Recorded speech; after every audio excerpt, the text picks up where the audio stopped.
Good morning, everyone, and thank you all for tuning in to today's discussion. I'm Congresswoman Lori Trahan, and I'm thrilled to be joined by local experts who have worked tirelessly to help our community get the assistance that they need. This is going to be a great conversation, jam-packed with actionable resources for families this winter. The Low-Income Home Energy Assistance Program, or LIHEAP as we call it, is an essential program that helps working families keep their homes warm during the winter months. In Congress, I have voted for legislation like the American Rescue Plan to increase funding for LIHEAP, and I've been working to continue to increase funding for this vital program. LIHEAP provides assistance to approximately 6 million families each year. And while that may seem like a lot, it's actually only a small slice of eligible families who are eligible to benefit from home heating assistance. This winter, $130 million in federal funding has been made available to Massachusetts families. And I want to make sure that everyone who needs help this winter is able to get it.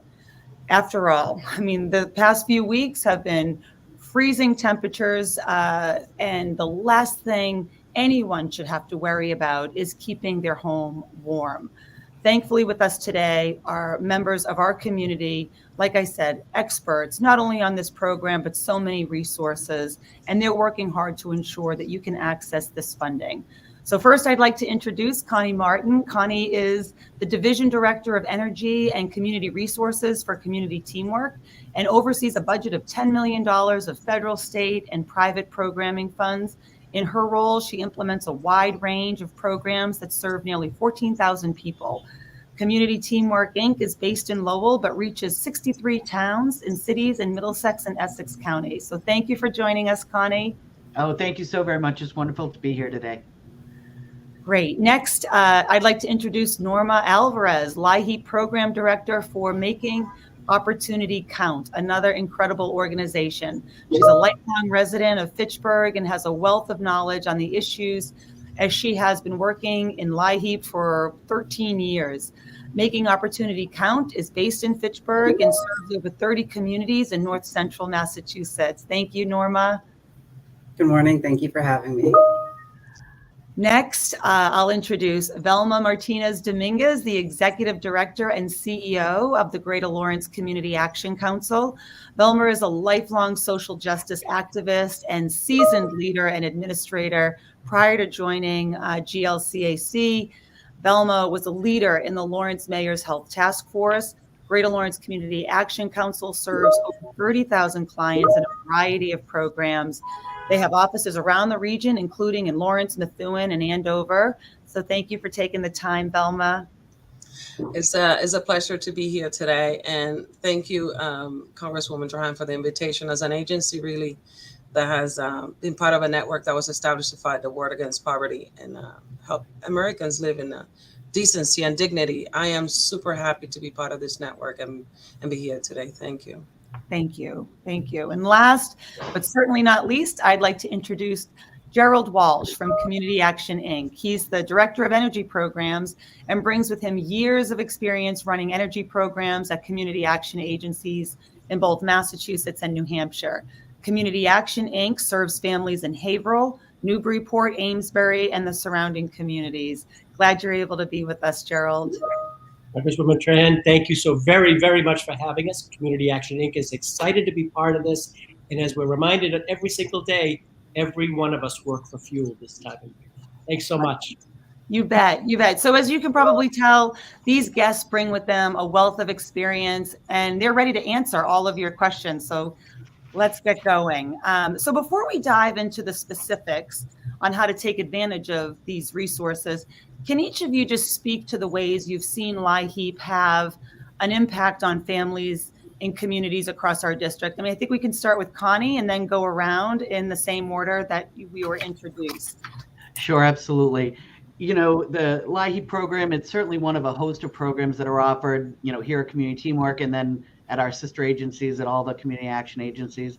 LIHEAP is one of those kind of entry programs, though, where individuals, families, households are able to access this funding specifically to keep them safe and warm in their homes. We can all recognize the importance of that, certainly in these maybe today is a little bit warmer, but we've certainly had some weather over the last few weeks.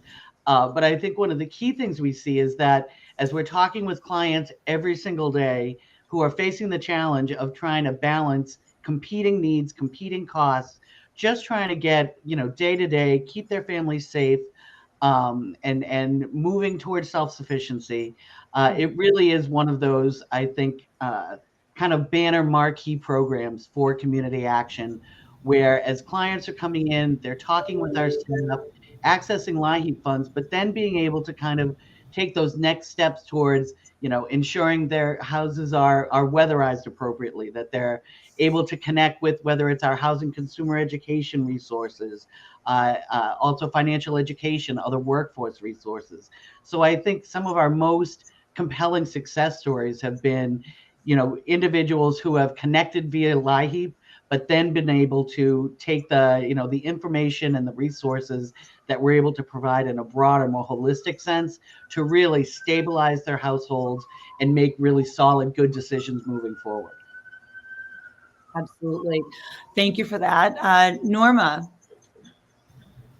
Yes, I mean, Connie pretty much said it all, but I would like to add that, we do pretty much take the energy burden off of a lot of these low income households so that they, can free up some money to help pay for other things such as food, health insurance, other necessities that they may otherwise have to put on hold because, heating is probably the most important thing for them right now. Absolutely. Selma, what do you have to add? I will add that I think that in community action councils, we're in the business of promoting social justice and equity. So that's the way I approach the work. It's just who I am. And we create opportunities and access to benefits and services that support and foster greater economic stability for individuals and families.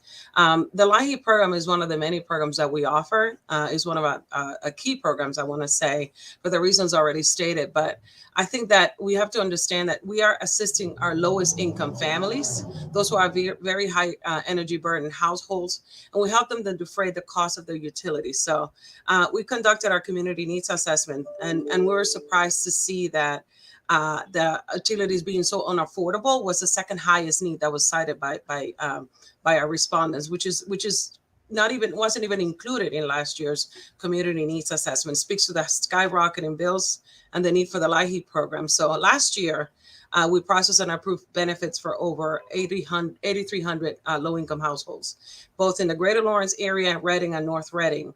We issued about $10 million in benefits. And this is the highest number of people we've seen and served to date. This year, we already received over 7,000 applications and over 4,000 have been approved. So it provides direct services, direct benefits to families. And when we're talking about families, we're talking about elders and people who are living with disabilities, who often live in unfixed incomes, and households with children who are young, who are already struggling with increased housing costs and high energy burdens. So helping them stay warm, but also allowing them to redirect those limited resources to support other household needs. So especially when we know that the cost of living has been so wildly unaffordable lately. So I believe you're muted. Oh, thank you. Still happens. I don't know how. But you bring up a great point. I mean, as you see those numbers, and we're still just scratching the surface on people who are eligible. Yes. So I think one sort of take home for folks watching today is if you know somebody who is struggling with their heating bills, let them know about this program. We want more people to take advantage of this assistance. Okay, Gerald. Hey, great stuff, everybody. This is terrific. Let's remember that we are really helping one of the most vulnerable parts of the population. This is, of course, an income-based program, but in that saying that, we want to get those benefits out. The other piece, and Connie, you said it so magnificently, we are looking for that safety piece. We want people to feel safe in their home and warm.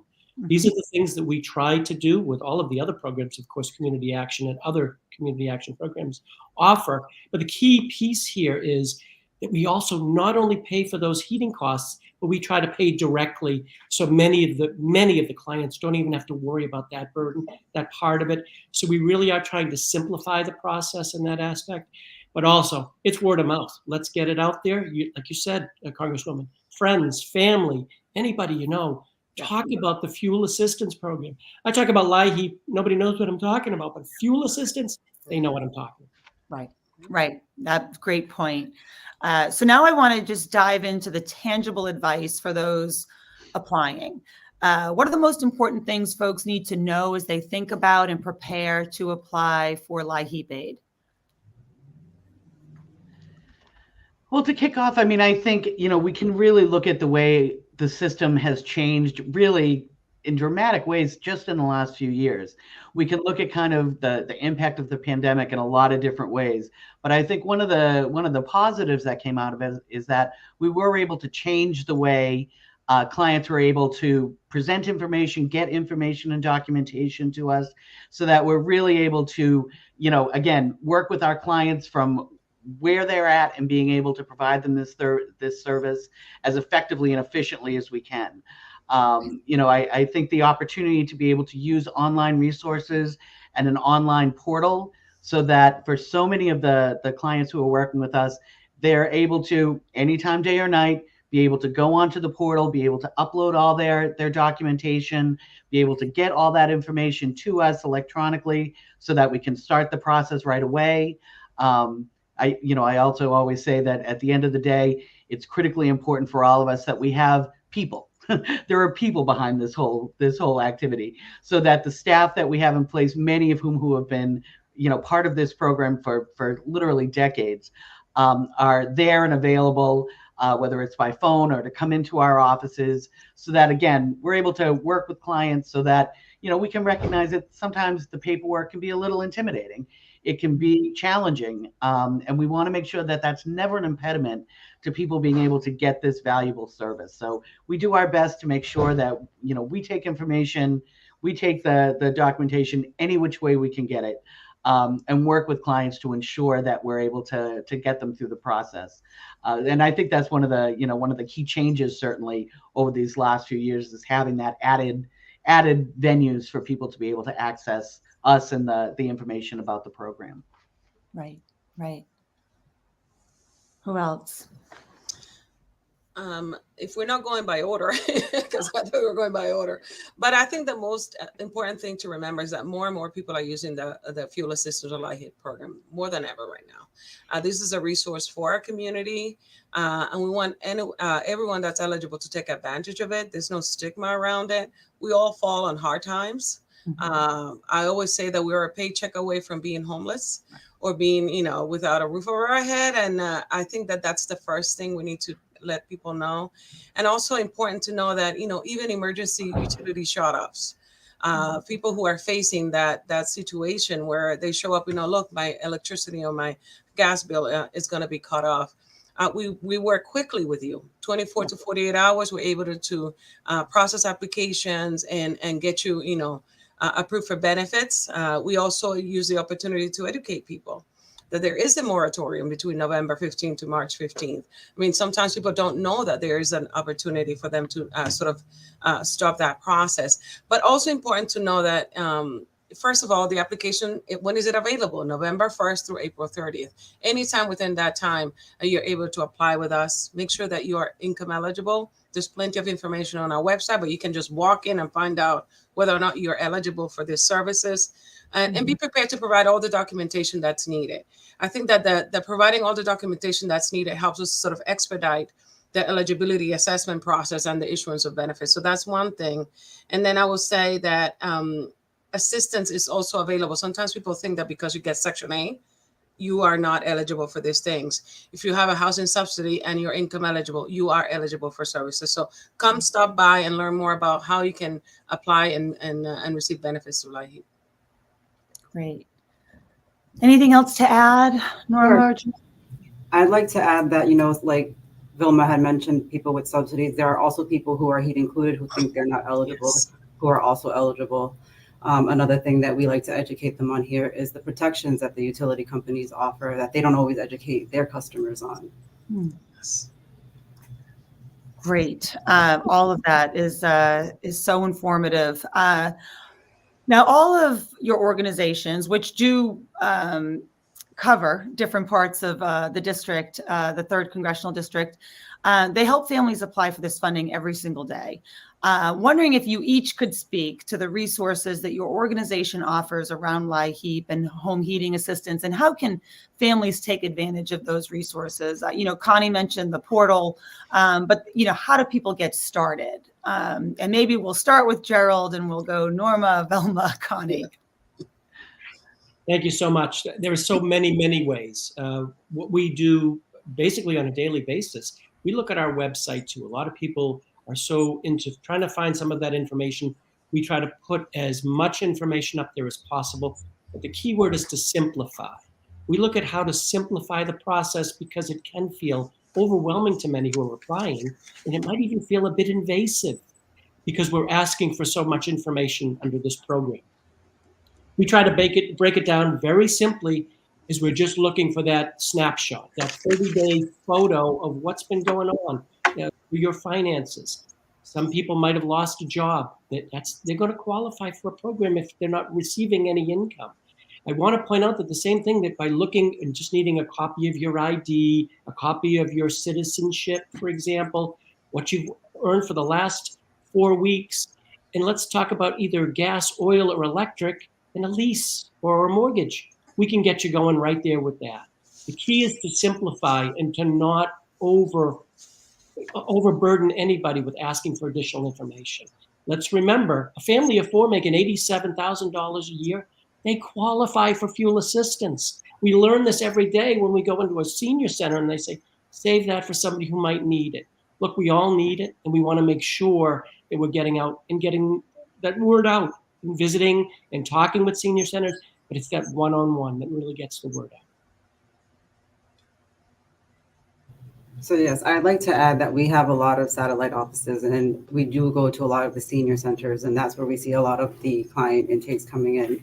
Another thing that I'd like to add is that, like he mentioned, the benefits are really high. They're probably one of the highest for the programs across the state, and they do go up every year, unlike a lot of these assistance programs.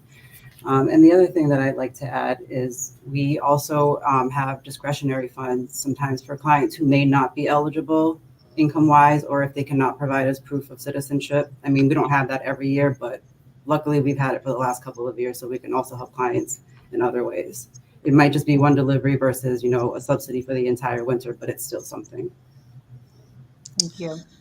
I want to say that we're located in Lawrence, so we do serve a wider net, but most of our population that takes advantage of these benefits, it's Lawrence because of the low income.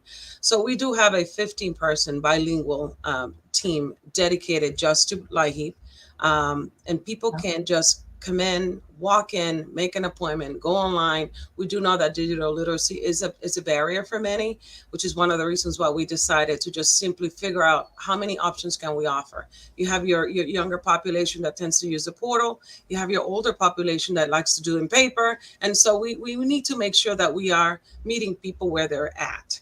And I think that our staff here understands that. We have instituted different outreach. We have an outreach committee and our training across the board, because anybody could go to any program or any event and still learn that, you're eligible for LIHEAP and any other benefits we may have. I think that we can definitely, for income eligible customers, they can get up to $1,500 depending on the income and the heating source. So that's a great, it doesn't pay for the whole season, but it is a great help once again. Online, we have a drop box. So we have a drop box outside our building that it's secure. People can drop off their mail there, or even on the second floor. Let's say all of our receptionists are busy. There's a box that people can just deposit their paperwork. I think that it's about accessibility and really thinking about everyone we're serving and really meeting people again where they are. It also provides a sort of a gateway for our other, energy saving programs, such as our weatherization program, our appliance replacement program, our boiler repair and replacement programs. All of those, you can be eligible just by applying, through your LIHEAP application.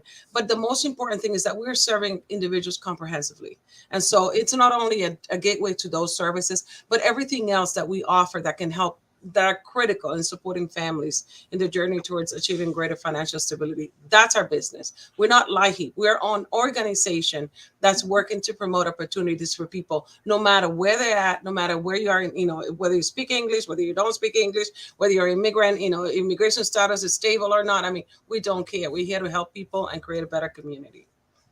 And I saw that firsthand yesterday, right? I was in Lawrence, and the Greater Lawrence Action Council had a huge table with, 10 experts sitting there, not only to talk about, LIHEAP and fuel assistance, but weatherization and all the other programs that sort of dovetail with making ends meet, getting through a cold winter. So thank you, because, I think going to where people are is just it's a more proactive strategy that you've all deployed. We've seen you deploy it. I got during COVID, and it's only gotten, better since then. So I just want to say thank you for that. Okay, Connie. Well, I have to say it's much easier going first. But I have to echo all of my colleagues. The work that we're doing, it really is there. The approach and the similarities to what we're doing certainly are all there. I'd reiterate some of the points that have been made just in terms of, for clients who are coming through and kind of meeting community action through LIHEAP and through fuel assistance. It really is such a critical entry point to being able to work with families in that comprehensive way. I think one of the key strategies that community action really has made manifest in our work across our network is the recognition that there's no one solution for a family's situation, that we're all committed to ensuring that we're working in a holistic way with our families, with our households, to ensure that we're not just solving that one problem that they walk through the door with, that we recognize that, the full complement of services that we're able to provide, those are the things that can truly change the trajectory for a family. And during challenging times like this, that can be the turning point. That can be the leverage point that can really make all the difference. So it's certainly across our network, we're all very committed to that approach. Well, given all the value that you deliver, I want to make sure people can get in touch with your teams after we all hop off this conversation. What's the best way for folks in your respective coverage regions to reach out to you and figure out if they're eligible for LIHEAP assistance? Well, I can jump in first and I think we're going to say a lot of the same things. Our website is available 24/7, obviously. It is a great resource for anyone who's looking to see what programming is available. Our website address is comteam.org. That's COMMTEAM.org. So that is a great first step for people who are trying to kind of figure out the landscape of what may be available. We also, you can reach us by phone at 978-459-0551. And for people who want to come in and meet face-to-face with somebody, we do have our resource center is located at 17 Kirk Street, right in downtown Lowell. Mm-hmm. And for fuel assistance specifically, that building is located just a block away at 45 Kirk Street. And again, open for traditional hours, 8:30 to 5 every day. We love to have people come in and be able to meet with us face to face, but we do our best to make sure we're available in all these different ways. Great. And so for MOC, our website would be mocinc.org. And if you're specifically looking for the fuel assistance, it would be mocinc.org/fuel assistance. Our telephone number is 978-342-4520. And we're also open for walk-ins 8:30 to 4 p.m. Monday through Friday. And we also have kiosks here where if, the line might be a little too long, they don't want to wait, they can apply right on the iPad. And then if they need any copies or anything uploaded to their application, then they would just wait for one of the CSRs to help them. For us in Lawrence, we are located at 305 Essex Street, right downtown. We're open Monday through Fridays, 8:30 to 4:30. Except on Thursdays, we extend the hours until 6 p.m. so that give people that are working an opportunity to stop by. You can also call us at 978-681-4950. And also our website, as others have mentioned, it's glcac.org. Navigate it. And I think that you'll be surprised of how many services you may be eligible for. So Again, I'm hoping that all this information probably will be posted on Facebook, because I'm not sure if people are taking that. It's a lot of information at once. But yes, thank you. Here at Community Action Inc., we never abbreviate anything. It's communityactioninc.org. So I just want to let you know, you might get typers cramp typing in it, but you'll get that in here. You can always call us at 978-373-1971. But more importantly, don't just walk on by. Come by and visit us at 3 Washington Square. This is a great location. The umbrella of services in which we offer is incredible. Not just fuel assistance, not just weatherization, not just the AMP program, not just HeartWrap. We got a lot of other stuff, but you got to come on in to learn about it. Oh, great. Well, thank you. I wasn't expecting you to put that to song, Gerald. So thanks for concluding us. Hey, I want to just say a big thank you to you all, not only for your participation today, but for all of the work that you do day in and day out to get families the resources that they need. It's because of your efforts. There are families who don't have to choose between putting food on their table or keeping their homes warm this winter. And as someone who grew up in a family who lived paycheck to paycheck, I know just how important taking away that anxiety is. And I know I speak for everyone tuning in right now when I say how much we appreciate being here to shed more light on these resources. So for all of you, if you have questions about what we touched upon during this conversation or would like to learn more, please don't hesitate to drop a comment in the chat so we can get back to you. We can get you routed to the right organization and the right phone numbers, websites, all of that good stuff. Don't hesitate to reach out to these organizations directly if you were taking notes to see how their work might be able to help you and your family. I certainly look forward to keeping all of you updated on my own work in Congress for the protection and the expansion of LIHEAP and so many other programs. But until then, stay warm. Thank you. Thank you.